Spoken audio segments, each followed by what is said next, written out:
Assalamualaikum warahmatullahi wabarakatuh. Bersama saya Mutia Nur Hasanah dari Program Studi Pendidikan Guru Madrasah Ibtidaiyah Fakultas Tarbiyah dan Keguruan UIN Sunan Ampel, Surabaya.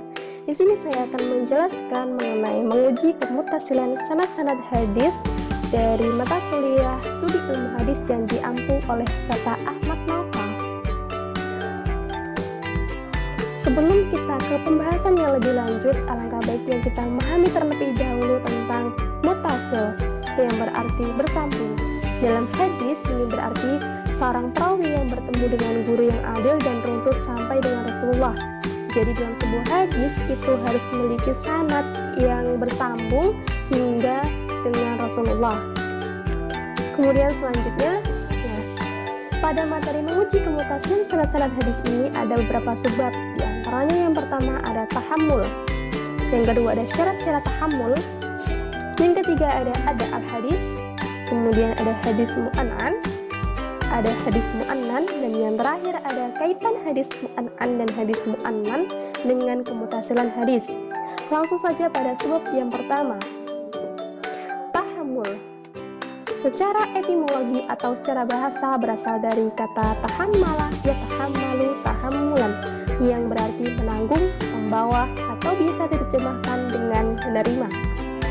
Sedangkan secara terminologi atau secara istilah berarti mengambil hadis dari seorang guru dengan cara-cara tertentu.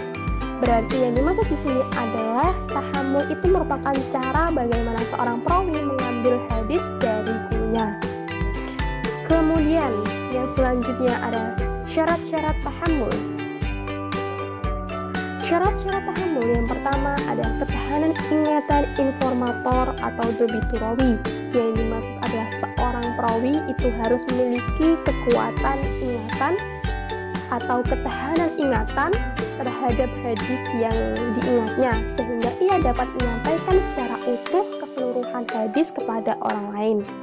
Yang kedua ada integritas keagamaan atau adalah yang kemudian melahirkan tingkat kredibilitas atau disebut sifatur rawi. Jadi di sini seorang perawi itu harus memiliki integritas keagamaan atau tingkat keagamaan yang baik, yaitu seorang perawi itu tidak boleh melakukan dosa-dosa besar dan juga jarang melakukan dosa-dosa kecil atau bisa disebut tidak pernah melakukan maksiat, sehingga dia dapat dipercaya bahwa dia mampu menyampaikan sebuah hadis. Kemudian ada mengetahui maksud-maksud kata yang ada dalam hadis dan mengetahui arti hadis apabila ia meriwayatkan dari segi artinya saja. Jadi di sini seorang perawi itu harus paham bagaimana maksud kata dari sebuah hadis dan juga maknanya. Jadi saat ia menyampaikan kembali kepada orang lain, itu tidak akan terjadi kesalahan pemahaman dari makna sebuah hadis. Kemudian selanjutnya ada subbab ada al-hadis.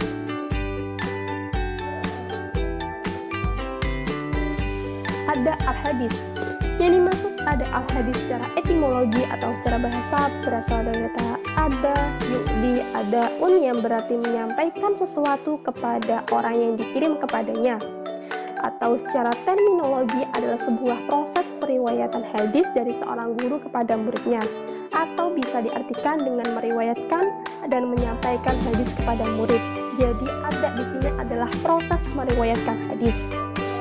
Kemudian selanjutnya ada metode tahammul dan ada al-hadis. Jadi di sini yang pertama ada as-sama' min lafz asy-syaikh, yang berarti pembacaan oleh guru kepada murid. Selanjutnya ada al-qiraah asy-syaikh, yang berarti pembacaan oleh murid kepada guru. Selanjutnya ada al-ijazah, berarti mengizinkan seseorang untuk menyampaikan sebuah hadis atau alkitab. Selanjutnya ada al-munawalah, yang berarti menyerahkan kepada seseorang bahan tertulis untuk diriwayatkan. Selanjutnya ada al-kitabah, yang berarti menuliskan hadis kepada seseorang. Selanjutnya ada al-ilam, yang berarti seorang guru mengabarkan kepada muridnya bahwa ia mendengar suatu hadis. Selanjutnya ada al-wasiyah, yang berarti mewasiatkan suatu kitab kepada orang lain tentang hadis yang telah diriwayatkannya.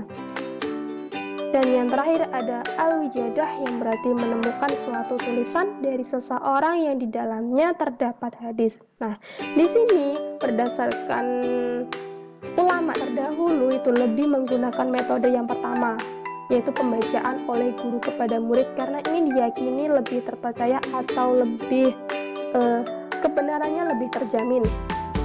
Namun ulama umumnya kemudian menggunakan metode yang kedua juga, yaitu pembacaan oleh murid kepada guru. Jadi setelah seorang guru membacakan sebuah hadis kepada murid, kemudian murid membacakan kembali sebuah hadis kepada gurunya dan kemudian akan dikoreksi ulang oleh guru. Selanjutnya ada hadis mu'an'an. Apa itu hadis mu'an'an? Yaitu hadis yang sanadnya terdapat redaksi an, yang berarti dari seorang.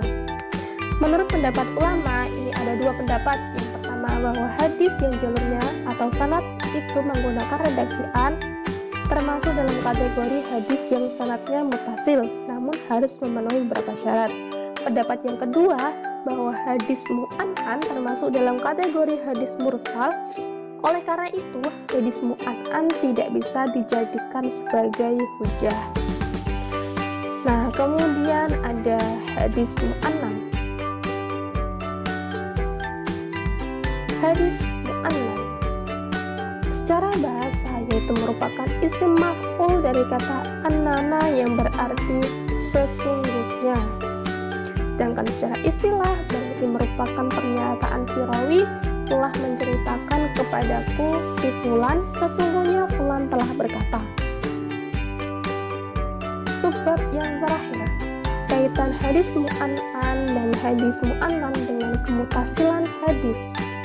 Ketika redaksi an itu pada tingkat sahabat terdapat pemilahan.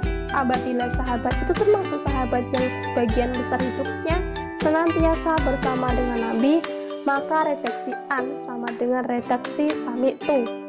Apabila sahabat itu jarang bertemu Nabi, maka sanad itu perlu ditinjau ulang. Nah, di sini ada kata sami'tu. Redaksi an sama dengan redaksi sami'tu. Apa itu redaksi sami'tu? Redaksi sami'tu yaitu sami'tu berarti aku telah mendengar, yaitu sebuah redaksi periwayatan yang tertinggi dan paling kuat kedudukannya. Contohnya pada hadis berikut, An Ibnu Umar radhiyallahu anhu qala sami'tu Rasulullah sallallahu alaihi wasallam. Di sini ada kata sami'tu yang berarti aku telah mendengar. Berarti Ibnu Umar radhiyallahu anhu berkata, aku telah mendengar Rasulullah sallallahu alaihi wasallam. Jadi Ibnu Umar ini secara langsung mendengar dari Rasulullah tentang sebuah hadis. Jadi hadis ini sahih. Kemudian menurut Ibnu Hajar tentang hadis mu'an'an dan hadis mu'annan, bahwa redaksi sanad dengan an posisinya sama dengan redaksi hadasana dan akhbarana. Jadi an ini dapat diposisikan atau disejajarkan dengan redaksi hadasana dan akhbarana. Hadis hadasana apa itu? Yaitu perawi yang mendengar langsung dari gurunya. Dan akhbarana berarti perawi yang mengucapkan hadis dan disimak atau didengar oleh gurunya kemudian dibetulkan. Jadi dari hadasana ini seorang perawi itu mendengar secara langsung tanpa perantara itu dari gurunya. Sedangkan akhbarana berarti seorang perawi membacakan sebuah hadis kemudian didengarkan oleh guru dan kemudian dibetulkan.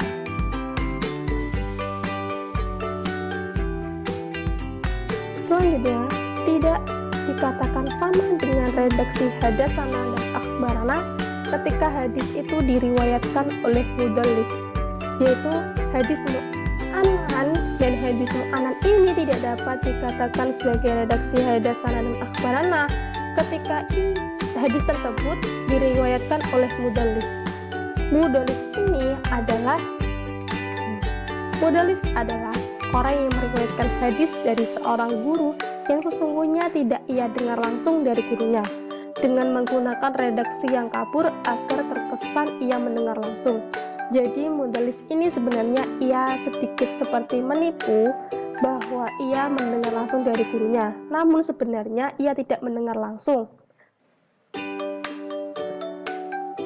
Kemudian contoh dari hadis mu'an'an dan hadis mu'annan ini seperti ini. Hadatsani Malik an Ibnu Syihab an Hamid bin Abdurrahman an Ibnu Hurairah radhiyallahu anhu anna Rasulullah sallallahu alaihi wasallam qala. Di sini ada kata hadatsani, berarti ini termasuk dalam kategori redaksi hadasana. Nah, di sini ada kata an. Juga ada kata an. Di sini juga ada kata an yang berarti dari. Berarti Malik dari Ibnu Syihab, dari Hamid bin Abdurrahman, dari Ibnu Hurairah radhiyallahu anhu, sesungguhnya Rasulullah Shallallahu alaihi wasallam. Nah, jadi tanda dari hadis mu'an'an dan hadis mu'annan ini ada kata an.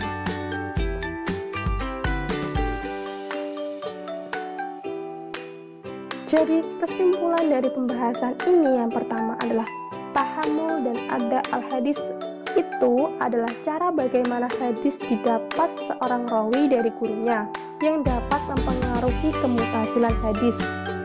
Sedangkan hadis mu'an'an dan hadis mu'annan adalah hadis yang di dalamnya terdapat unsur an yang berarti dari, tetapi tidak dijelaskan bagaimana rawi mendapat hadis tersebut, antara mendengar dari guru, diceritakan, disampaikan secara langsung, diwasiatkan atau yang lain. Namun, hadis ini dapat digolongkan dalam hadis mutasil jika sanadnya atau an itu runtut sampai dengan Rasulullah serta perawinya harus memenuhi syarat-syarat perawi. Nah, sekian tadi penjelasan tentang menguji kemutasilan sanad-sanad hadis yang dapat saya sampaikan. Kurang lebihnya mohon maaf. Wassalamualaikum warahmatullahi wabarakatuh.